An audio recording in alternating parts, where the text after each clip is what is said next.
Salut, c'est Nico, et dans la vidéo d'aujourd'hui, je vais te parler d'un sujet sur lequel j'ai changé d'avis au fil de ma pratique de la musculation, et ce sujet, c'est la surcharge progressive.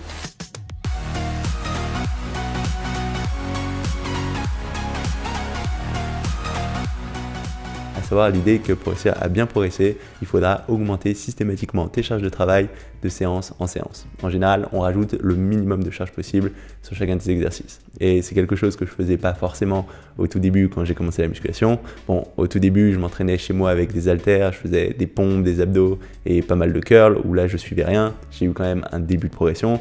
Puis ensuite, j'ai commencé à aller en salle de sport, où là, je comptais même pas mes répétitions, je faisais vraiment le maximum. Je voyais un petit peu une différence. Mais comme tu peux t'en douter, au bout d'un moment, je suis arrivé à un plateau, ça marchait pas vraiment. Là, j'étais obligé de creuser un petit peu plus ce sujet de la musculation sur Internet et j'ai fini par être exposé, entre autres, à ce thème de la surcharge progressive. Avec une idée qui est en fait assez claire, que si tu veux que ton corps il continue à construire du muscle, il faut le forcer à s'adapter et qu'une bonne façon de faire ça, c'est d'augmenter à chaque fois un petit peu ta charge pour que ton corps soit obligé de construire un petit peu plus de muscle à chaque fois.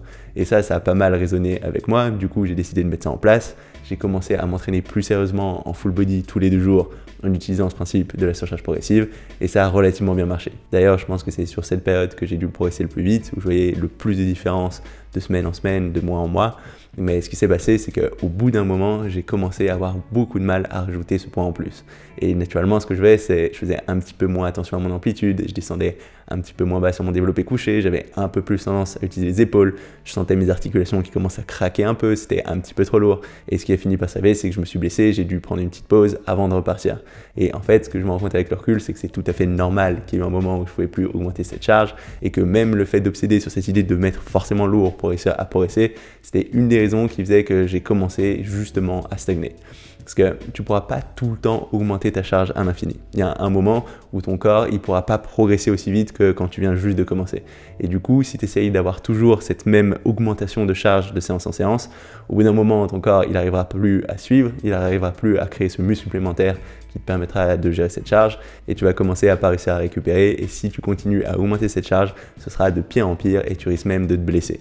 Et je me rends compte qu'à cette époque, je me disais vraiment que la seule façon de continuer à construire du muscle, c'était forcément d'augmenter ce point en plus. Et ça me mettait une grosse pression, j'étais hyper stressé à chaque fois que j'allais sur mes dernières séries, j'espérais que ça allait passer, que je me disais que sinon ça allait être le début de la stagnation et que ça allait être la fin du monde. Du coup, je me mettais une pression assez folle et c'est ça, entre autres, qui m'a poussé à laisser un petit peu de côté ma qualité d'exécution, à faire les choses moins bien et qui a fait que je me suis retrouvé dans cette situation où je me suis blessé, où j'ai été confronté à la stagnation.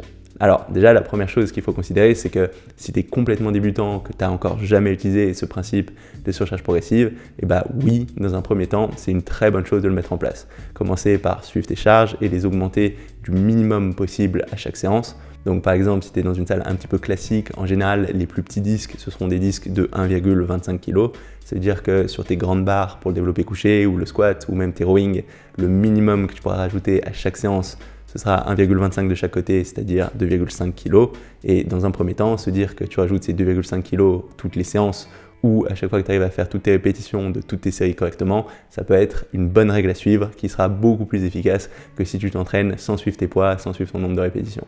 Donc ça marchera jusqu'à un certain point, mais vu que c'est au tout début de ta progression que tu progresseras le plus vite, il y aura forcément un moment où tu ne pourras plus continuer à progresser à cette vitesse. Donc ce sera trop dur de rajouter ces 1,25 kg de chaque côté. Et du coup, c'est-à-dire qu'à partir d'un certain moment, il faudra trouver d'autres moyens de gérer cette intensité. Tu ne pourras pas juste te concentrer sur cette charge. Et personnellement, ce que j'aime bien faire quand je vois que je ne peux plus continuer à augmenter cette charge sur un exercice donné pour un certain nombre de répétitions, et bah, ce que je vais faire, c'est quand même augmenter cette charge, mais l'augmenter plus vite et diminuer un petit peu mon nombre de répétitions. Ça veut dire que typiquement, si ça fait quelques séances que j'arrive plus à augmenter ma charge de travail sur 10 ou 12 répétitions, et bah, la séance suivante, je vais passer à 6-8 répétitions plus lourdes et réaugmenter ma charge sur ce format de 6-8 répétitions.